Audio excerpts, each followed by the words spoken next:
मित्रांनो, पहिला प्रश्न आहे, छत्रपती शिवाजी महाराजांचा जन्म कधी झाला?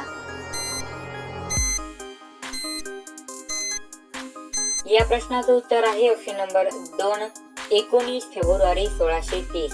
छत्रपती शिवाजी महाराजांचा जन्म 19 फेब्रुवारी 1630 रोजी झाला. दुसरा प्रश्न आहे, छत्रपती शिवाजी महाराजांच्या आजोबाचे नाव काय होते? या प्रश्नाचं उत्तर आहे ऑप्शन नंबर 4, मालोजी भोसले.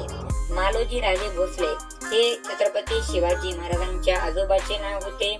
शिवाजी महाराजांच्या वडिलांचे नाव शहाजी भोसले होते आणि शहाजी भोसलेंच्या वडिलांचे नाव मालोजी भोसले होते. तर तिसरा प्रश्न आहे, शिवरायांचा राज्याभिषेक कोणत्या किल्ल्यावर झाला? या प्रश्नाचं उत्तर आहे ऑप्शन नंबर 4, रायगड. रायगड या किल्ल्यावर छत्रपती शिवाजी महाराजांचा राज्याभिषेक झाला. चौथा प्रश्न आहे, शिवरायांनी सर्वात अगोदर कोणता किल्ला जिंकला? या प्रश्नाचं उत्तर आहे ऑप्शन नंबर 1, तोरणागड.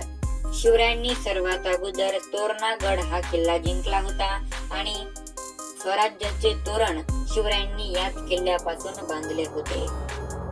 पाचवा प्रश्न आहे, माँसाहेब जिजाऊ यांच्या वडिलांचे नाव काय होते?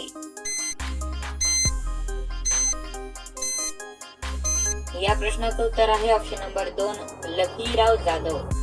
माँसाहेब जिजाऊ यांच्या वडिलांचे नाव लखुजीराव जाधव होते.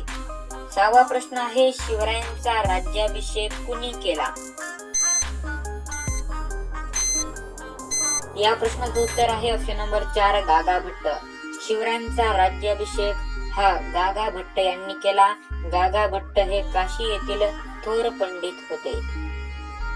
सातवा प्रश्न आहे, शिवरायांनी वयाच्या कितव्या वर्षी स्वराज्य स्थापनेची शपथ घेतली? या प्रश्नाचं उत्तर आहे ऑप्शन नंबर 1, 16व्या वर्षी. शिवरायांनी वयाच्या 16व्या वर्षी स्वराज्य स्थापनेची प्रतिज्ञा घेतली होती. आठवा प्रश्न आहे, शिवराय स्वराज्याचे कितवे छत्रपती होते? या प्रश्नाचं उत्तर आहे ऑप्शन नंबर 2, पहिले. शिवराय हे स्वराज्याचे पहिले छत्रपती होते.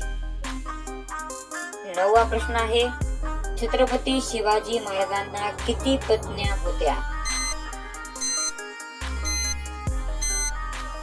या प्रश्नाचं उत्तर आहे ऑप्शन नंबर 3, 8. छत्रपती शिवाजी महाराजांना 8 पत्न्या होत्या. 10वा प्रश्न आहे, स्वराज्याच्या गुप्तहेर खात्याचे प्रमुख कोण होते? या प्रश्नाचं उत्तर आहे ऑप्शन नंबर 4, बहिर्जी नाईक. स्वराज्याच्या गुप्तहेर खात्याचे प्रमुख बहिर्जी नाईक होते. तर मित्रांनो, आजचा हा व्हिडिओ जर तुम्हाला आवडला असेल तर या व्हिडिओला लाईक करा, आपल्या चॅनलला सबस्क्राईब करा आणि बाजूला जी बेल आयकॉन येत आहे तिच्यावरही नक्की प्रेस करा. जर तुम्हाला अशाच प्रकारचे व्हिडिओ पाहायचे असतील तर खाली कमेंट मध्ये नक्की कळवा. मित्रांनो, भेटूया पुन्हा एकदा अशाच व्हिडिओ सोबत. तोपर्यंत जय हिंद, वंदे मातरम, जय महाराष्ट्र, जय जिजाऊ, जय शिवराय, जय शंभूराजे.